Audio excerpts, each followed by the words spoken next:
We're out here today showing you Hiplock's latest product, their disc lock. This is the MD1000. They do also have an MDX1000, but this is their angle grinder proof lock. Now in true Hiplock fashion, we didn't want to just give you a full product review. This is going to come later on. We wanted to show you this lock in its true form. HR said unfortunately these glasses are not PPE, so I'm going to have to chuck these on. But we thought a proper unboxing would look more like this for this type of lock.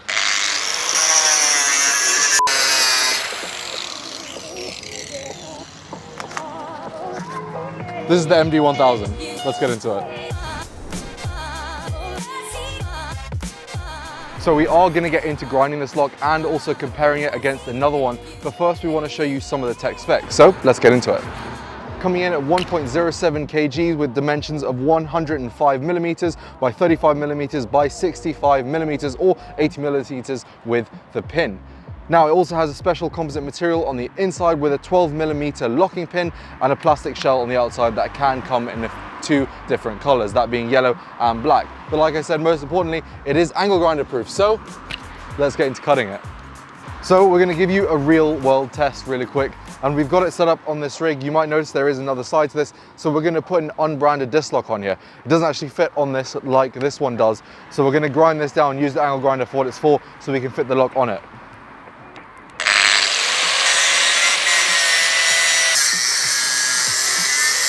So that took a little bit longer than expected, but let's say you lost the keys and you had to get into this lock, or obviously if someone's trying to steal it. But let's cut into this one first and we'll show you how quick it is to get into. So we switched sides a little bit, just to give you a better angle at it. We've put a new blade on the angle grinder, and to attack it, I'm just gonna go like we will on that one, just straight on here, just try and get it and come off. So let's get into it.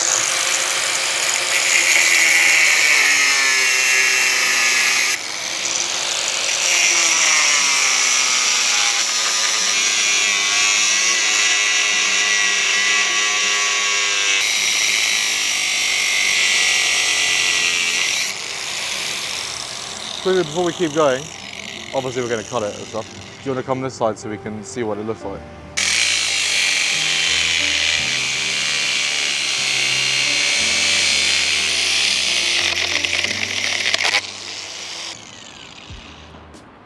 So I'm pretty sure if we had a crowbar right now, if we had like a crowbar, oh, that's why. So I changed the disc out just because I went into the cut a little bit wrong because we wanted to change angles and it broke the disc up. That is not the lock doing that, that is my doing.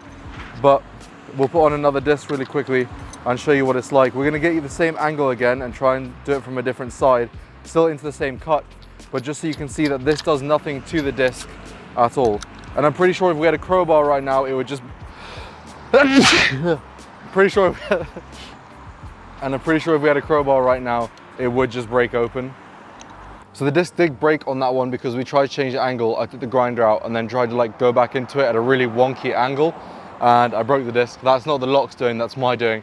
I'm not the best grinder, as you might be able to tell, but we're going to chuck on a new disc and go into a slightly different place on here and get a different angle, the angle we were trying to get beforehand, so you can see that this isn't doing anything to the disc and you can continuously go through it if you don't break the disc like I did. So if someone has been doing this any experience whatsoever, they'll be able to get through it, unlike me. But yeah, so we'll get angle from this side and we'll show you what we're talking about. I need to plug it back in. Ready?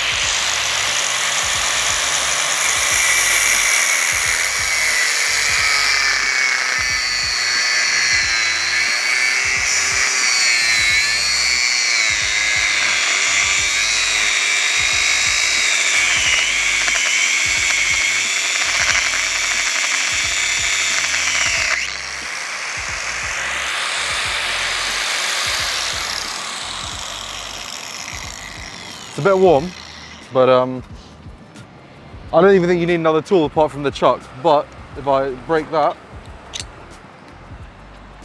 yeah, as you might be able to tell, that cut it through a little bit like butter. But we're now going to change the disc and try the Hiplock whilst that cools down, because I'm not touching it again because I'm pretty sure I burnt myself. But let's get onto that one. So we'll do new disc on and do it in one take and show you what this is like. Excuse the mess, we will clean it up. So if you want to come round to the side so I can show you, and I'll flip this around. So I'm going to just cut straight into the side. This is the cable reminder that you get with it. There is also a yellow one. We'll show you what that does in the future, but I'll leave that there. It is magnetic. So if I now cut into this,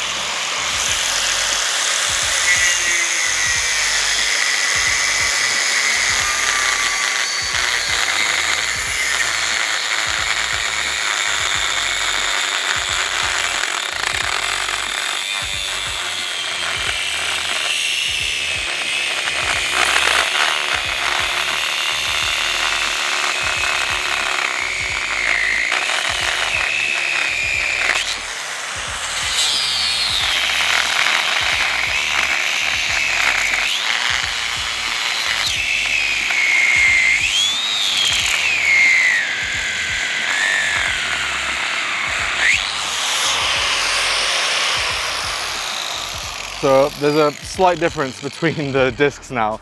I need to change this out because I'm not able to cut anymore. The depth that you're seeing that we're cutting into is actually just the plastic. And yeah, it's not getting into the actual special composite material that they use on the inside. So that, not gonna lie, that did look like it cut through a lot quicker than the other one, but that is mainly because it's cutting through the plastic. The other one was straight metal. So it cut through the plastic and then went on to the actual special composite material on the inside.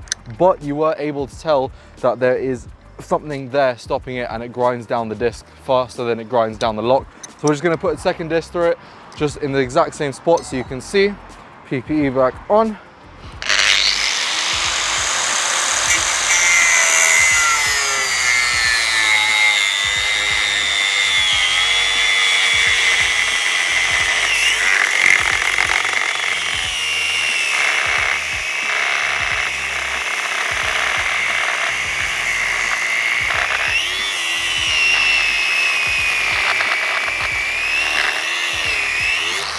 So I'm gonna go at it at a different angle now.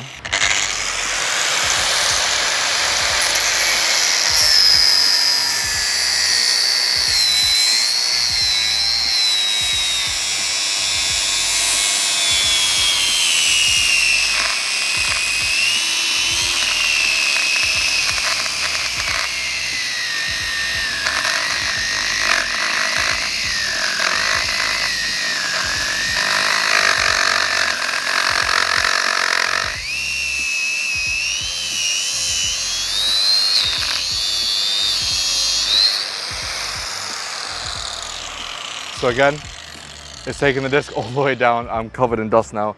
But that dust that you see wasn't actually the lock. The sparks was the lock, but that was all the disc that was the dust. So I think we're gonna give this a little break now.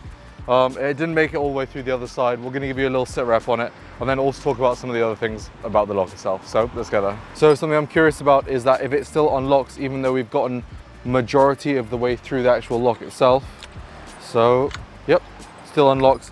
Still functions like the lock itself, and I think we're going to keep going. I want to cut through the whole one side of this that would be exposed to the outside of your disc. I want to see if you can still pull it out like the other one did. All we had to do is cut through it and then it just fell to pieces. I want to see if this will do the same thing. So we're going to chuck it back on there, get a new disc on the grinder, and then go on to cutting it more. So now we're on disc number 3. Bear in mind we are using a cabled grinder, and it is slowing down quite a bit. I do feel like if you were using batteries, you would have depleted a few batteries by now, but we're gonna get into cutting this a little bit more.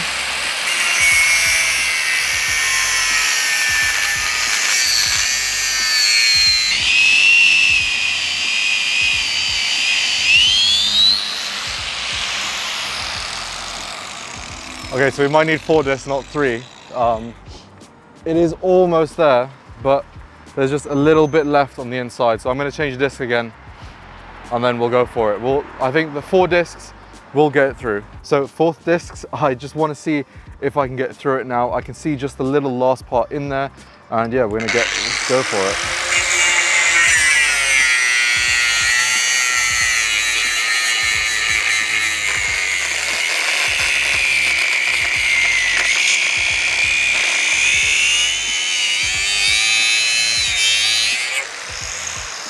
I think that may be through.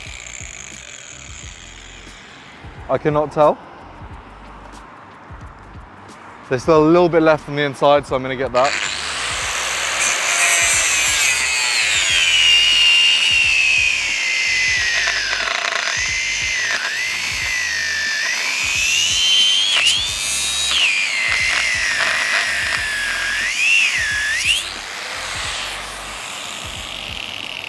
Okay, I think we might be all the way through. Still not budging. So there's just like a little bit more, but the blade is getting too small for me to get and reach down in there.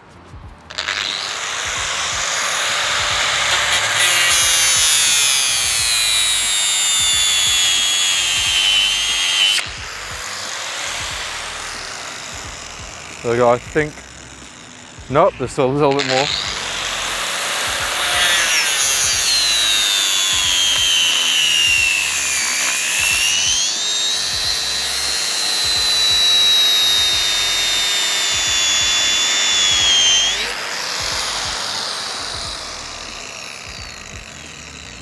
We're so close. There's about 3 mil left of metal in there.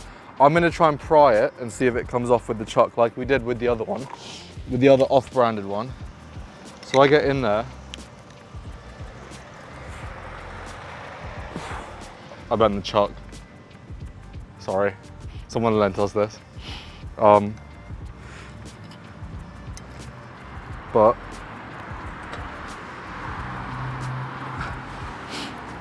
maybe I should stop using this.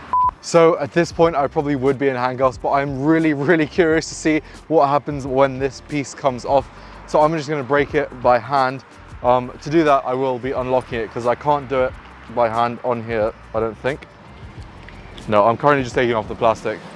So I'm gonna take this off, and it still works perfectly fine.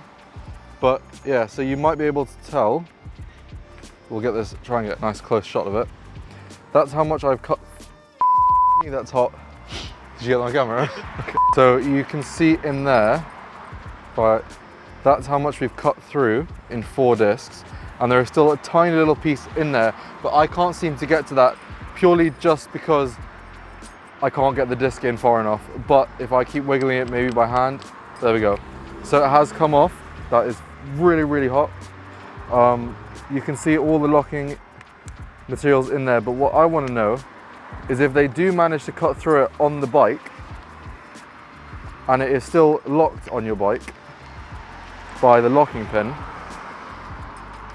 does it? So now it's locked on there and broken. So if they manage to get this piece off, you now have to cut through the other side of this to get it off. So I'm pretty sure that's a win, because I'm not gonna do that. I don't have enough discs. I'm probably increasing our electricity bill at the moment just by grinding into this. But yeah, overall, a very good lock. I just realized we haven't got any shots of it on the bike, but we'll show you with the MDX1000 how it works. So let's go over there to show you. Okay, so the other one was destroyed, so we're gonna continue using the MDX1000 because obviously MD1000 is slightly in a few pieces right now. So this is pretty much the exact same form factor as the MD1000, but just this one doesn't have that special composite material and is hardened steel. But everything else is the same. So if you cut one side, you still have to cut the other to get it sorted. That is a very unhealthy car, if you could hear that. But it does come with this very cool reminder cable that's unlike anything else I've seen. It's magnetic, but that's where you move off to get to the keyhole. So to put this on a bike, you open up the pin. That was a very funky noise. Open up the pin, and then you come onto your disc here. Now it's quite hard to just put it straight on because it hits your rim. So what I tend to do is I come up a little bit and then slide it on. The key has to be in the open position, and then you can slide the pin in. Then you can take the key out and your MD1000 is on the bike. Now, the cable reminder, you can either put this around your throttle so you can see it, so it comes around like so and magnetizes there, so you now know it's there. But on their box, and what they recommend, is that you have it in a loop and you put it straight over your ignition. So now it's magnetized to your ignition, so when you go to put your key in, you realize, oh wait, my lock's on there. So you don't have a front brake without holding your front brake, as I'm sure a lot of you have done. I know I have. But yeah, let us know in the comments what you think of the locks themselves. If you have any questions, we'll be happy to answer them. Come in store, have a look at them. Ride safe, and we'll see you all soon.